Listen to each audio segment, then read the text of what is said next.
Is he there? Okay. Well, I guess I'll keep on the conversation going, and I guess it'll go more into the decentralization of the blockchain. And we kind of touched on this earlier, but anybody have some of its possibilities? Okay, so like we're talking about peace and stability of the blockchain to do more than just finance.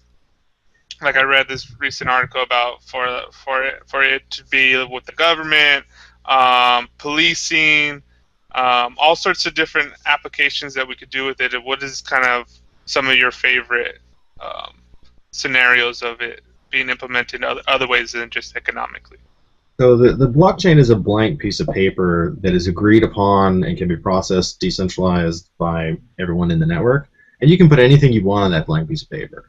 So really the potential is totally whatever information can do, which is anything. One really simple, almost stupid application that could have profound impacts on democracy is a voting system. Yes. Like, I register my vote at this time for this candidate, and it's now in the blockchain, and no one can screw with it. Yep. The Ukraine is already starting to experiment with the Ethereum blockchain because obviously they have a huge problem with corrupt politicians. So, you know, they have to do it because it's a brutal. I mean, it's the potential miracle solution to voting. That's one thing that Evan and I and some of the other Synereo guys, you guys are more than welcome to join tomorrow, but that's exactly what we really need to hammer down is the consensus and governance structures for all this technology does not exist yet. And it's more than just a straight vote. We're talking about a governance system where you can like appoint managers and there's resources being delegated to them. They have responsibilities to do things, and if they don't do it, then the community votes them out, and various other sorts of things. But you have a completely decentralized community of people that manage their own governance. Yeah. Lock up those taxes on a multi-signature smart contract. Well, that's like. Again, you could do taxes decentralized as well. I'm not even joking. It would take some doing, and obviously the government. It would have to be on a government-specific basis. So you know, to kind of, I don't know if Ethereum could potentially do this too, because you know, you even if you had a scalable blockchain and Synereo solves that, the question is, well, how does Synereo itself make money? Well, and that's the question of how does the network stay up? You know, and the really is if you build a fully programmable stack, and anything can theoretically be built into it.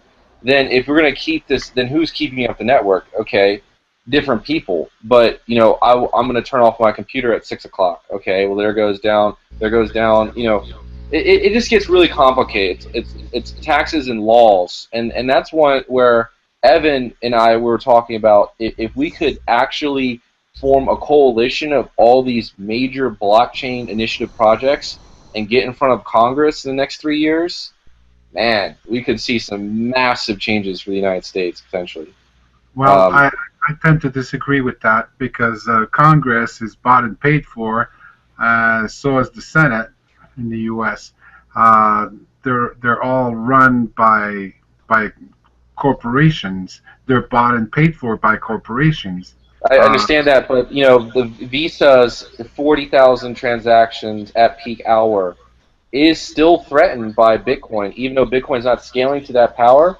As soon as you have a scalable blockchain, now you're in their court because you don't need you anymore. So, you know, and that's where the conspiracy theories come out because it's like, you know, protect your programmers because this is straight up Fight Club at this point.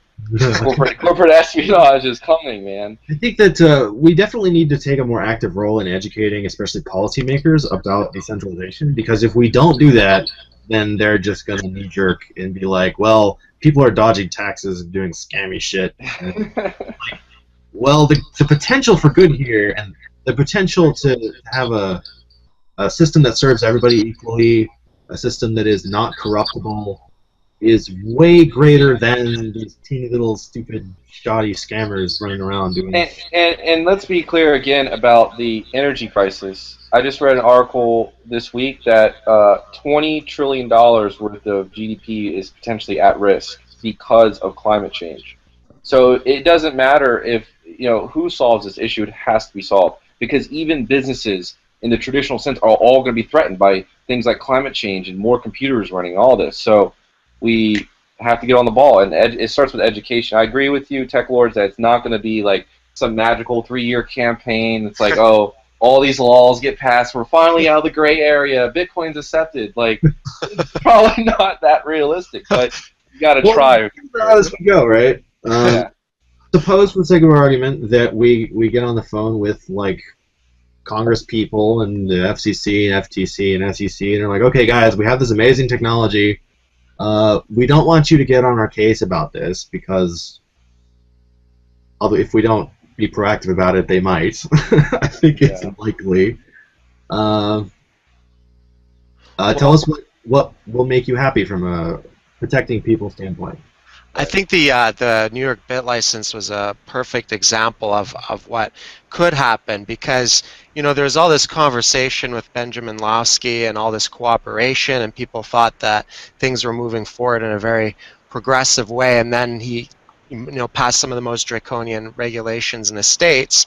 But aside from just that, I mean, also claiming that they have jurisdiction over any company who happens to service a New York resident, They do. and and then essentially having like all these companies black out New York residents. We have traders who are living in New York. Like I can't buy Ethereum. I can't trade altcoins. I can't. They only have a couple of Bitcoin exchanges that they can access, and that's about it. And it's amazing. They're going to make stupid laws. It's just going to happen. It's amazing because that's exactly why Ethereum moved to Sweden. Because the tax laws are different. You know what I mean? At that point, it just becomes another game theory. What country is going to open their doors? Everyone's going to jump into that corner. You know what I mean? And then then all of a sudden, Sweden and Switzerland are in the news again. That you're supporting narco terrorism and all this like nonsense.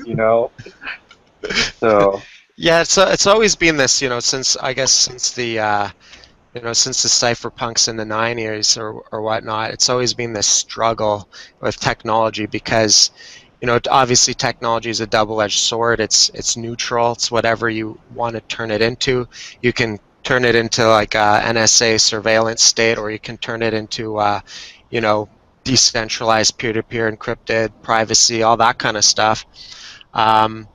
So I feel like there's always been this tug of war, this struggle between, and I'm not saying that everyone in the government obviously wants to enslave everyone, but I think that it's so, like voluntary slavery is so permeated in our culture, we've been so conditioned to it that it's a real paradigm shift, and I think technology does have a way of liberating us, and it has even social media in a lot of ways. As much as you can surveil everyone on social media, there's also surveillance. There's things get leaked out. You have whistleblowers that now have a platform to be able to share information. So it goes both ways. I guess. I was going to say social media is a huge step forward from the one-to-many type communication that happened before, because everybody has a voice. But I think it's important for us to realize that even though it's better than what came before, we can do better still. Yes. Yeah.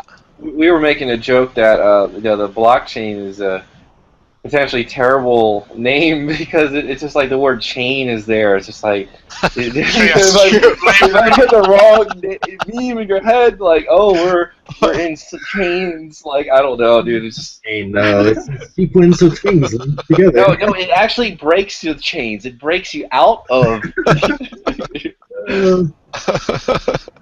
That's true, huh? Yeah. It's a sequence of things linked together. That's a chain. Okay. Yeah. Yeah, and rename it the break chain. Break chain. Need some branding, yeah. Branding. I like that. Break chain.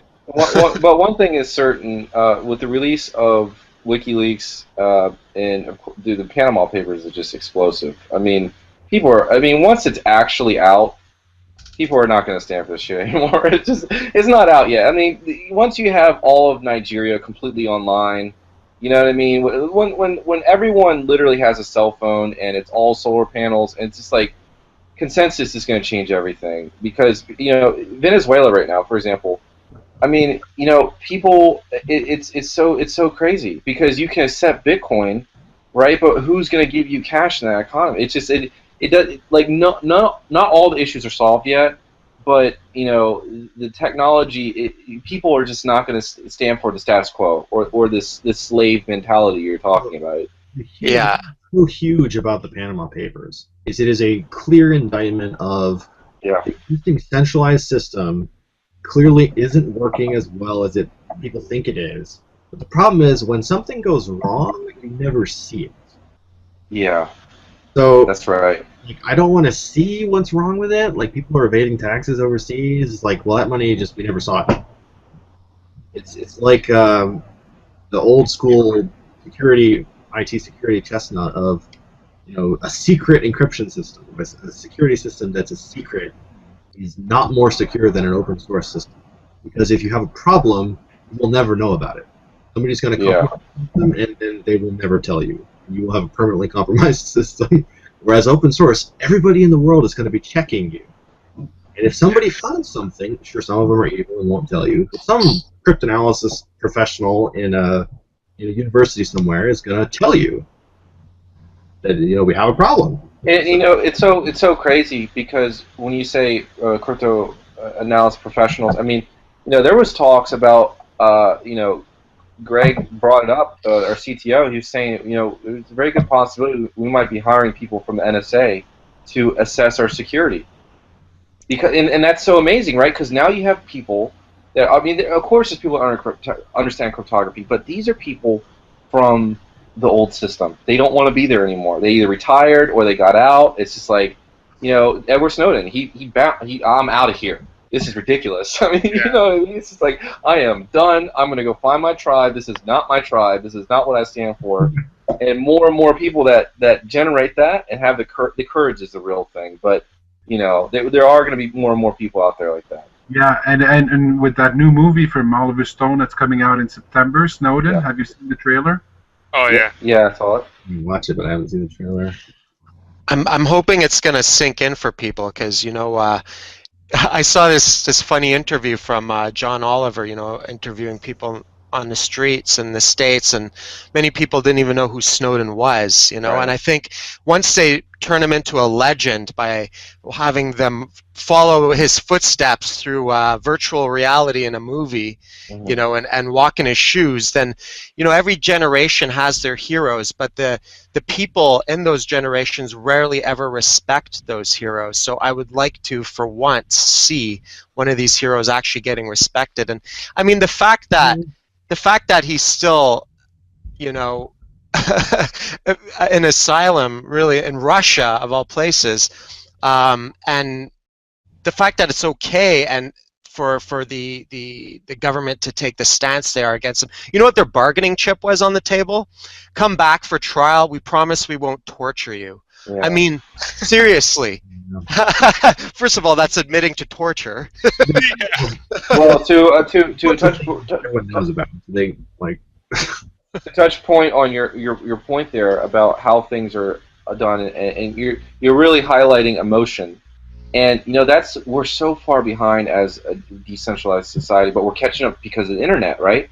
We now know that the behaviorists and operant conditioning psychologists were hired by the Rand Corporation to understand dopamine and know how to leverage dopamine, because once they get you inside your head and they know how to manipulate your emotions, and that's why no one knows about Snowden, right? Because it's not sexy, or it's not going to be emotional. And once you have, as you said, virtual reality or something like that, boom, it's coming at you full speed. You can't ignore it because you're going to be hit with a flood of neurons. Like, wow. For starters, it's simple. The news coverage of Snowden was mostly negative. That he leaked classified information, which I guess, technically speaking, is true. But all you have to do is look at the comparison between the Pentagon Papers and Edward Snowden, where you can leak, or Watergate even. the media's treatment of these people has completely changed from what it used to be. It used to be that these people were patriots. They are questioning government. They are holding the government accountable. They are telling the American people about huge violations that are occurring in the government that you wouldn't hear about any other way. And they were It's amazing that the Guardian even published it. You know, an American paper. it's insane. I can't even believe it actually got out. The story actually got out, because if it didn't get out, we would not be having this conversation. Yep. This is true. This is true.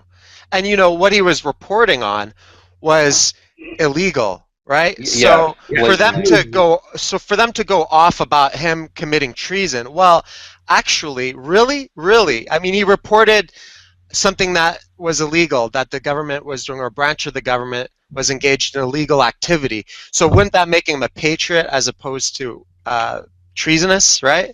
Absolutely agreed, but that's not the coverage you got. At least probably not in the States. I mean, in Canada, I know up here a lot more people see him in a favorable light, and this is going to quickly turn into a conversation of it's human value, and the question becomes, unfortunately, it goes back to an old topic. It's security versus privacy, because at the end of the day, you know, unfortunately, North Korea does have missiles. Yeah. And unfortunately, China can fucking invade California and fuck you up. So you do need a spy network. But at what point does it just get out of fucking control? You know what I mean? Yeah. You know, and so the biggest thing I'm hoping for, and, you know, as an American citizen, and this is interesting, you know, maybe for you guys, I was going to join the Navy. I have the shirt on and everything, but Synereo pulled me in. They were like, we can offer you a job. I was like, all right, let's take our shot. But the point is, you know, Obama, you know, this might be scary for you guys. We can elaborate, but he was talking about, and I'm pretty sure the program went through, about this civilian computer police force. Did you guys hear about this? That, like, you can sort of be employed by the White House to, in case the United States comes under cyber attack by the Chinese or Russians or whatever, you can now participate in the cyber. It's so crazy, man. It's, you know, so Anyone who doesn't understand it would suggest. yeah. You know, what